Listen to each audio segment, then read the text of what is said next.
Francis Maxwell here, bringing you some more TYT sports news and the World Cup.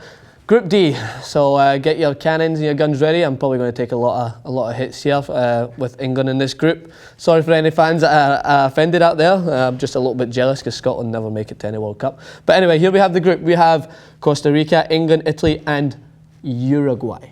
Not Uruguay. Uruguay is something that I could never... If you're going to say Uruguay, then why not stop? What's stopping there? Let's call it the United Kingdom or the United States of America or the United Arab Emirates. I mean, what's... Well, I'm sorry. I mean, I don't mean to offend people. I know that Scottish people aren't known for their easily, their accent being understandable, but hence mine. But I do know how to pronounce Uruguay. Anyway, moving on. So we have... a great group here. I mean, it's so hard to determine. One of the hardest, I'd have to say. And you have teams like Italy, who, despite their 2010 mishap, are the veterans, as I like to call them, with great players who just never seem to age. Pirlo just seems to get better looking and better with age. An amazing player, in my view. I model myself around them. If I can try and get my hair to go like that. But so we have Italy, who we're going to look at first. Buffon actually came out in a quote and says that if they reach the quarterfinals, that'll be a good World Cup for them. I think that's a bit. He's strategizing there. He's trying to play them off as a team that's not going to go all the way.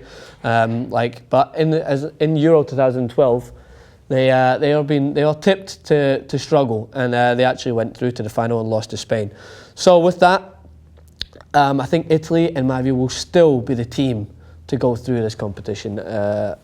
They have always, they never seem to age. I mean, I think they've always got these players who just seem to go past expectation of their age. I mean, Pirlo, as I like to always refer to, I can't remember his age. He's definitely getting on, but he still pulls the strings in there, and he's still one of my favourite players to watch. And people are like, oh, well, I think they tied 4 games and lost 1 out of the last 5. I'm not sure. I think that's definitely a right fact. I mean, you've got to trust the expert here. But I think it's 5 out of the last 5 games have tied 4 and lost 1. That's a horrendous fact. But before the World Cup, they lost to you guys. Before the Euros 2012, actually, sorry, they lost to the United States 1-0, and I mean that's a big dagger there to go into the Euros. So, and then they lost to Russia 3-0, and then they went to the final and nearly beat Spain, but finished runners up. So yeah, I mean, friendlies are friendlies. You can't base too much on it. So with that, Italy, along with guys like Balotelli, Pirlo, Marchisio, these guys are really good players, and they all play in Italy. They're very strong, organised, which I like to always talk about the defence, how people are like, oh, great defence, a strong offence. No, it's not. It's a great defence is a great defence. That's what it is. You've got guys like, sorry, defence, did I just say? Oh my God, someone's going to read this from Scotland and just totally condescend that. It's defence. Sorry, Dad, defence. Right.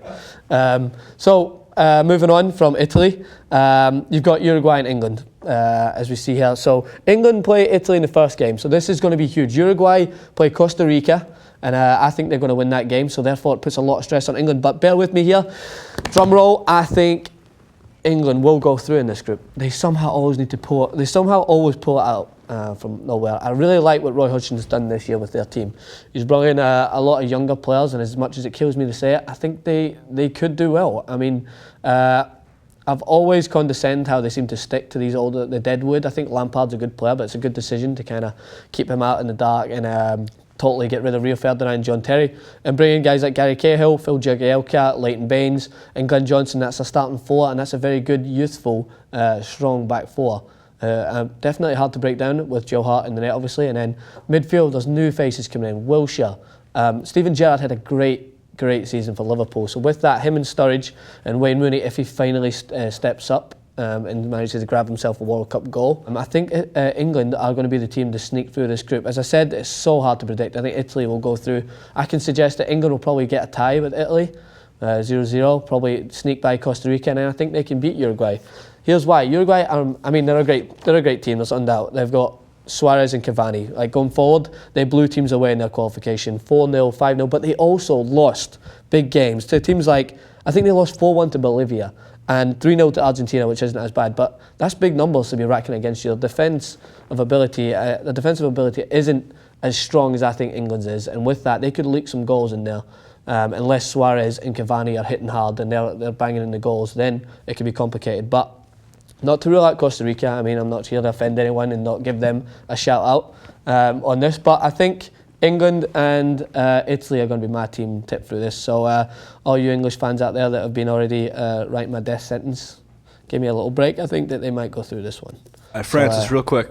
Yeah. Are we for or against Balotelli's, if I'm pronouncing that correctly, haircut? I mean, I don't know. I've already talked about how dire haircuts there is in the World Cup. I mean, his is pretty bad, but then when he scores and takes his shirt off and flexes, I mean, would you say it to him that his haircut isn't on point? I'm just curious on what color it's going to be this year. I mean, blonde is his usual go-to. I mean, I think this year he'll probably stick to blonde. I mean, I'm going to call. I think we can take a poll on it. I think red might be this year. Red, I think it's fierce if he wears red. But as long as he scores and takes his shirt off and flexes, I won't be saying anything about his haircut.